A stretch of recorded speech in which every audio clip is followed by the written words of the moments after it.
काली की कृपा चैनल में आपका स्वागत है। मेरे चैनल को लाइक कीजिए, सब्सक्राइब कीजिए और आपको अगर कोई क्वेश्चन है या माँ से अरदास लगवानी है तो मुझे कमेंट में अपना नाम, एड्रेस लिखकर भेजिए। जो परेशानी है उसे भेजिए। मैं माँ से प्रार्थना करूँगी कि आपकी जल्द से जल्द परेशानी दूर हो जाए और आप अपना सुखी जीवन बिता सकें।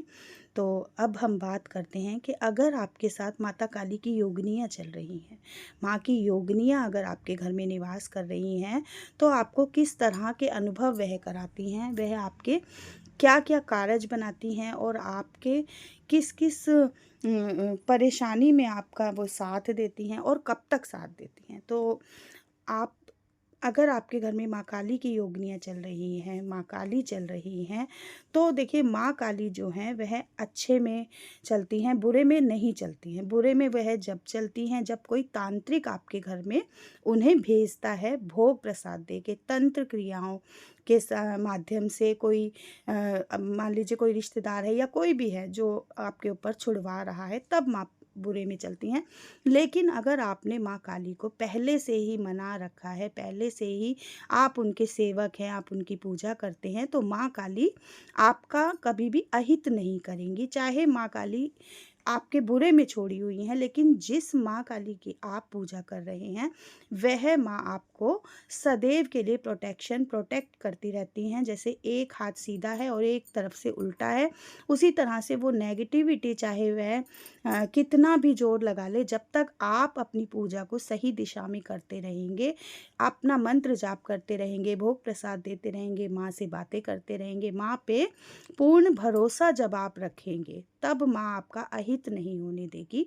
और आप अगर डगमगा गए, जहाँ आप डगमगाए वहीं वह जो नेगेटिविटी जो दूसरी शक्ति है वह आप पे अटैक कर सकती है। इसलिए आपको अपना भरोसा बनाकर रखना है। देखिए माँ काली की जो योगिनियाँ होती हैं, वह जब आपके घर में आ जाती हैं तो आपको अपना आभास कराना शुरू कर देती हैं। सबसे पहला आभास जो होता है वह होता है कि अगर आपने अभी माँ काली की पूजा करनी शुरू की है तो आपको कुछ दिन बाद आपको डर लगना शुरू हो जाता है। जो डर लगता है, ये मेरा स्वयं का अनुभव है कि आपको डर लगता है। आपको ऐसा लगता है हर वक़्त कि मेरे साथ कोई बैठा है, मेरे साथ कोई चल रहा है, मुझे देख रहा है, और इतना ज़्यादा डर लगता है कि आप माँ काली की पूजा कर नहीं पाते हैं। आपको ऐसा लगने लग जाता है कि भई कहीं माँ सामने ना आ जाएँ, कहीं ऐसा ना हो जाए कहीं।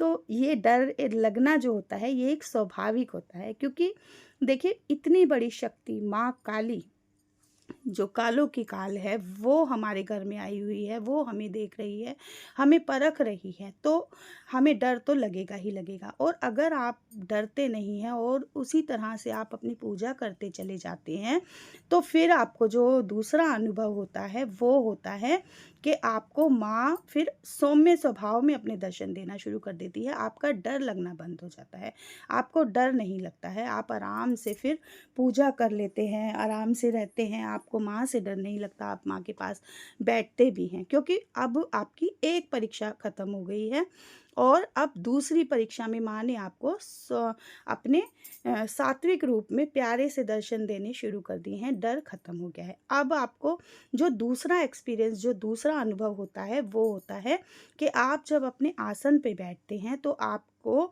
आपका सर भारी होने लग जाता है, सर में दर्द होने लग जाता है और आपके आँसू निकल रहे हैं, बहुत तेज़-तेज़ आप रो रहे हैं। आपको पता नहीं है कि मैं रो क्यों रहा हूँ या मैं रो क्यों नहीं हूँ, मगर आपके आँसू निकल रहे हैं। तो ये जो आँसू निकल रहे होते हैं, ये हमारे शरीर में, हमारे मन में जो पहले से जो हमने गलत कार्य किए होते हैं, देखिए जाने-अनजाने में या जान के हमसे जो भी गलत काम हुए होते हैं, अपराध हुए होते हैं, तो वो माँ हमारे उन कामों को ख़त्म कर रही होती है, उन कार्यों को, क्योंकि माँ नहीं चाहती है कि मेरा बच्चा आने वाले टाइम में परेशान रहे। माँ हमारे जो गलत कार्य होते हैं, जो संकट होते हैं, जो दुःख होते हैं, उन्हें माँ धीरे-धीरे, धीरे-धीरे काटना शुरू कर देती है। इतनी प्यारी है हमारी माँ कि हमें वो ये चाहती है कि मेरे बच्चे का भविष्य बहुत अच्छा होना चाहिए, तो वो हमें हमारे संकटों को काटना शुरू कर देती है, हमारे कार्यों, जो बुरे कार्य थे, उन्हें काटना शुरू कर देती है। होती है, तो हमारे आँसू के रूप में हमारे शरीर की गंदगी निकल रही होती है और हम रो रहे होते हैं, पर हमें पता नहीं होता है कि हम रो क्यों रहे हैं। अब दूसरा जो एक्सपीरियंस होता है, वो होता है कि हमें एकदम से झूमने का मन करता है, नाचने का मन करता है और हम इतना ज़्यादा भाव विभोर हो जाते हैं कि एकदम से कभी हमारे रोंगटे खड़े हो जाते हैं। रोंगटे मतलब जो हमारे जो हाथ में, पैर में जो बाल हैं, वह सीधे खड़े हो जाते हैं, जैसे हमें सर्दी लग रही है तब खड़े होते हैं। तो ऐसे जब ये अनुभव आपको होने लग जाते हैं, आपके कंधे एकदम से भारी हो गए हैं, कंधे भारी हो गए हैं, आपका बहुत ज़्यादा आपको इतना ज़्यादा सर में दर्द हो रहा है, हाथ-पैरों में दर्द हो रहा है कि वाइब्रेशन हो रही है और आपको समझ में नहीं आ रहा है कि ऐसा क्यों हो रहा है।